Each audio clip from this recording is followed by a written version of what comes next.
Aircraft started to take off, and when it approached the end of the runway, the wind changed, and he had a power failure and lost control. What happened at that point? Well, he lost control of his aircraft, and he came across the green into the trees over here.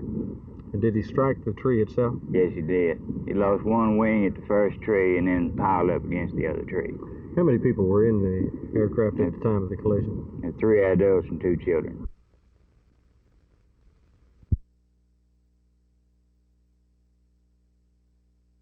We intend to go before the City Council Monday and make one more businessman's appeal for mercy, you might say, for our taxpayers. If this does not work, we are prepared to go to the streets. Just what do you mean by going to the streets? We're prepared to have demonstration marches on the City Hall if they do not at least listen to what the taxpayers of Dallas want. How many people do you have prepared to do this? We have several hundred workers at this time out getting petitions against the new City Hall.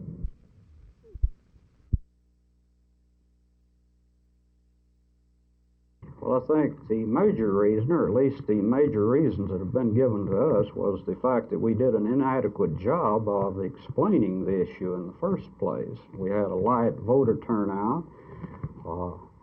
The against vote was just heavier than that vote for. Why have you come back so soon after the defeat? Well, for probably several reasons, one of which we desperately need these facilities, and unless we move ahead immediately, we cannot have them by September of 1971. Then I suppose another or more immediate reason was the fact that we had some 1,942 interested citizens petition the board to come back immediately in order that we could have these facilities.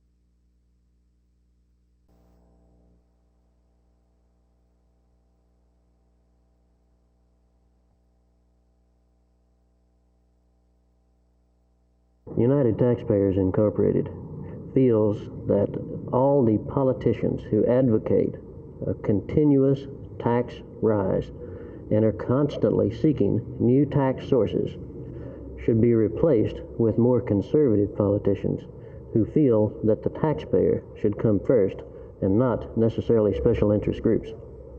Just what does your group propose to do if we can't get anywhere at this meeting Monday? Well, we're prepared to go to the streets of Dallas in demonstration marches, if necessary. We have tried to handle this matter in a business-like approach, and it has fallen on deaf ears. We intend to go to the streets if necessary. Wouldn't this kind of breed some violence, maybe? We don't advocate violence of any kind. We're simply trying to gain an audience with the city of Dallas and the leaders of Dallas, shall we say, concerned conferences.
The voters to approve.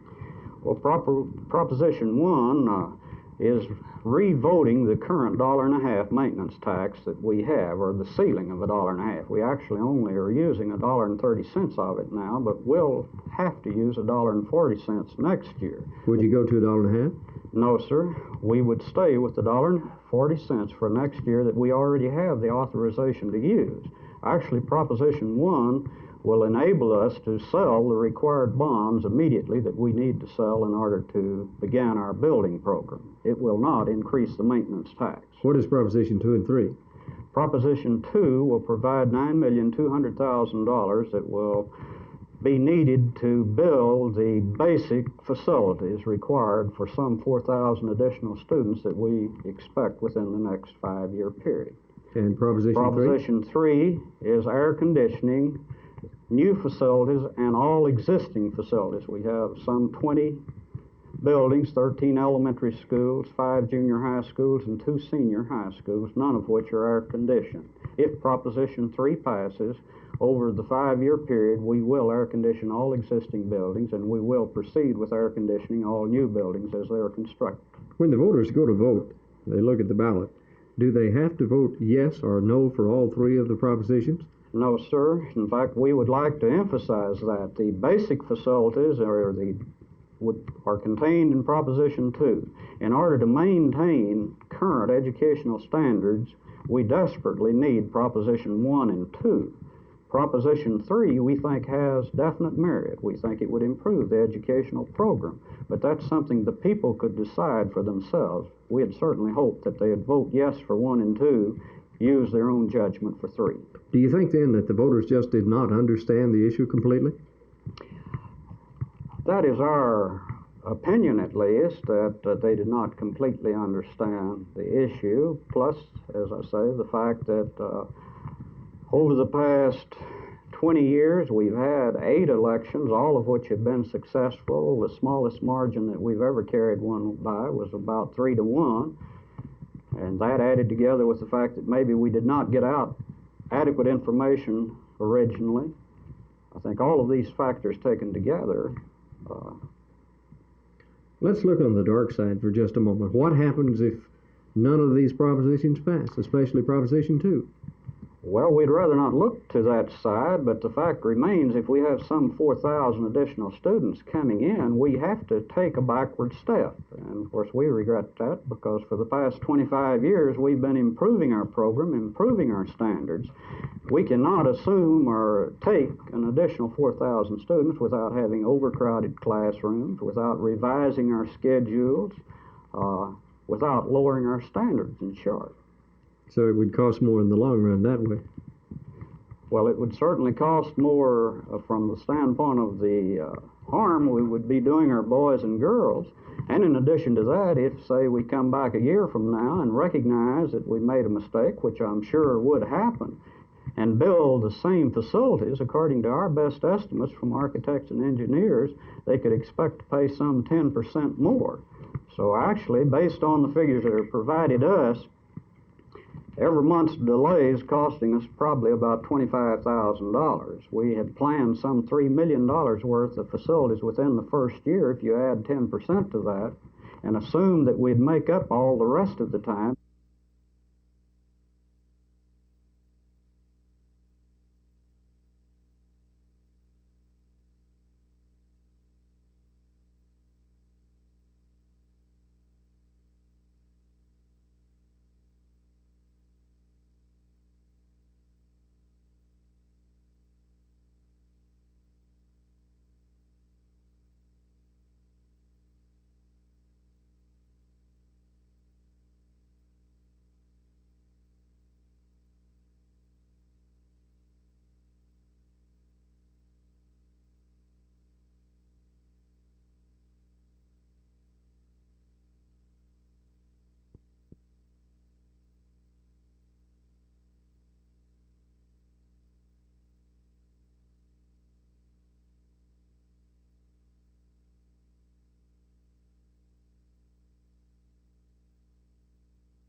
He had real bad facial injuries, but otherwise they just minor bruises and abrasions. So they're really lucky they walked away from this. They sure are. They got up in the Highline wires, they'd have really had a problem then. Any indication as to what might have caused the power failure? The direct wind change from south to north is the reason that I got. What time did this happen, Chief? About 12 noon. You're on.